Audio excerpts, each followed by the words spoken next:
This I'm still going for people. Okay.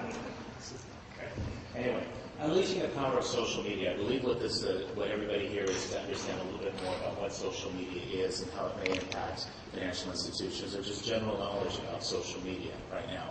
It is probably one of the biggest buzzwords that's going on, regardless of what industry that you are currently working on, or whether or not you're 8 years old or 80 years old, you are probably aware of social media in some capacity. So hopefully I'll take you through my presentation and introduce you to just some of the concepts and some of my experience, and introduce you to possibly some case studies and how other financial institutions, financial agencies are currently using social media. Okay, big question, why social media? Everybody up here is part of a business structure. If you're an individual and why you want to be on Facebook, that's an easy question. Why not? Just connect with your friends. But when you're a business, your questions are much more different than that, okay? You actually have stakeholder responsibilities, you have risk to assess, you have a lot of other questions. So why would you want to be on social media? All right. This morning, I jumped online, because there's always something online. That's one of the great things about it. It's immediate. And I found this interesting thing from Marketing Charts, April 20th, just to show that it is this morning. Marketing Charts does data-driven exercises about what's going on in the social media sector. And it's what they did is they had printed this great little presentation, or this great little article about the fact of how do people find and make credit card choices. And what they showed was that people who make credit card choices, almost 2 to 1, are going online to do search, going to branded sites in order to get their information. And what is really unique about this, is it okay if I step away? Can people hear me, or do I need it? I need it? Okay, thank you. Okay, so one of the things that is really unique about this is people who are going on, which is over 50% of them, going online in order to find information before they make credit card decisions, are doing it more so than reaching out to offline approaches, such as brochures, going into their banks, talking to friends and family, and so forth, which we consider to be the more traditional approaches to finding out information before making big decisions, such as car purchases, credit card information, or home mortgages and stuff. This was kind of interesting. Okay? Why else social media? Well, we live in Asia right now, and there's right now approximately 800,000 people, 800 million people online in Asia right now. Okay? In North America, we've got approximately 260,000, and in Europe, we've got about 425,000, which means that there are more people in Asia right now online than in all of North America and Europe combined. And an even more startling statistic is when you talk about penetration. Right now, we've got 76% of penetration in North America. Over half the people in Europe are online, but only about 20% of the population of Asia right now is online, and it's already at 800 million and growing. It's a staggering proportion and a great opportunity. Okay. Another reason, we're going to talk about brand choices. How do we all make brand choices? How do we pick the phone that we're using? Where do we go to do restaurants? What credit cards do we shop? Well, the first place we usually turn is to friends and family, and we always should. Hopefully friends and family will always stay number one on the people that we trust the most.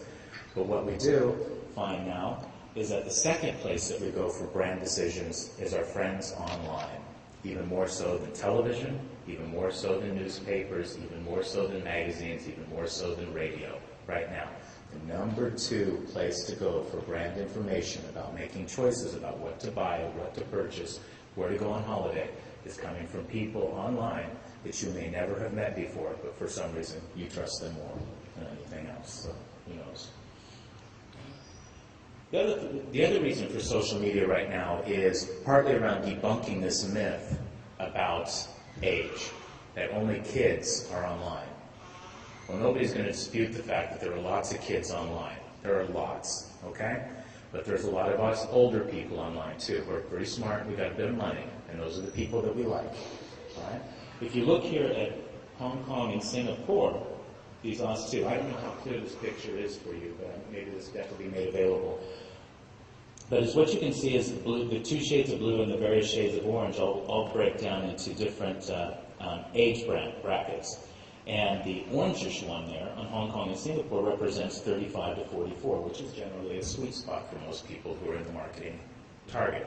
And for Hong Kong, where I'm from, and Singapore, where we're all at right now, there are more people in that age group online than there are teenagers and 20-somethings, which makes that very powerful and very important. What is different about this is it's quality versus quantity. Okay? What we know is teenagers and 20-somethings tend to spend a lot of time online doing lots of what us older people might consider somewhat frivolous and pointless, and not really sure why they do it, but that's okay. They can, right? They're young. They got lots of extra time. They're going to live forever.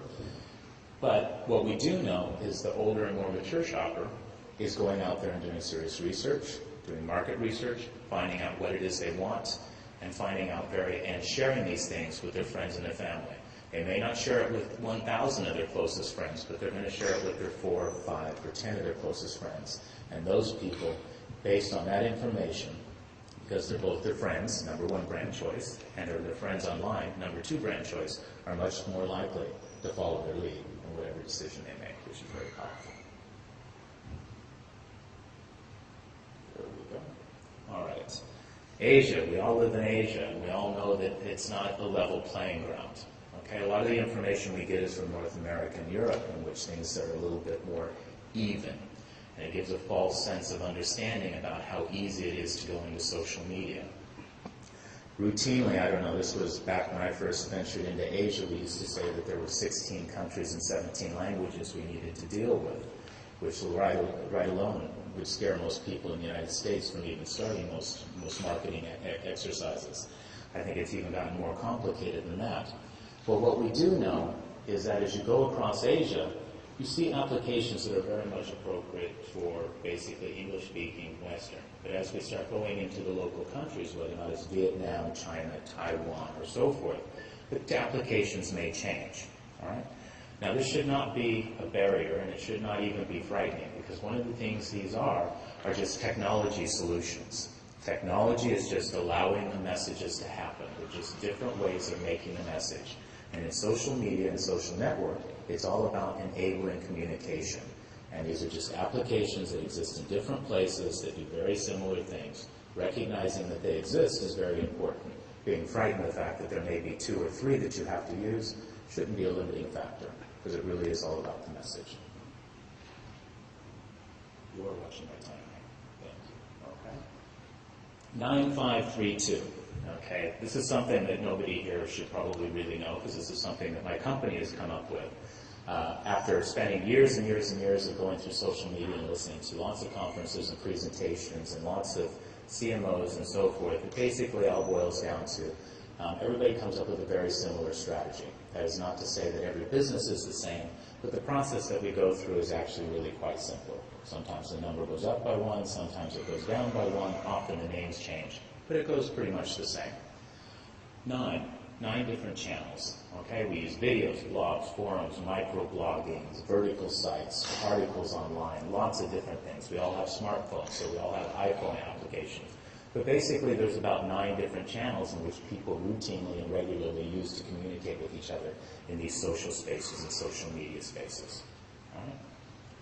Now, why is it important to recognize that there are so many? Well, the reason it's important to recognize so many is because, 1, different people like to take in information in different ways, and if you want to reach your wide customer base, you need to recognize this fact. Some people like watching TV, some people like reading the newspaper, and various other things. You wouldn't necessarily put all your marketing budget just in TV and exclude the newspaper. In social media, you do the same too. Making sure that your message goes across a broad range of channels, make sure that a lot of different people who like to take in information in different ways has an opportunity to take it in and receive your message. The 5 processes. The first one here, if you can see, is listen. I cannot put a strong enough emphasis on listening. When you're in social media, it's all about the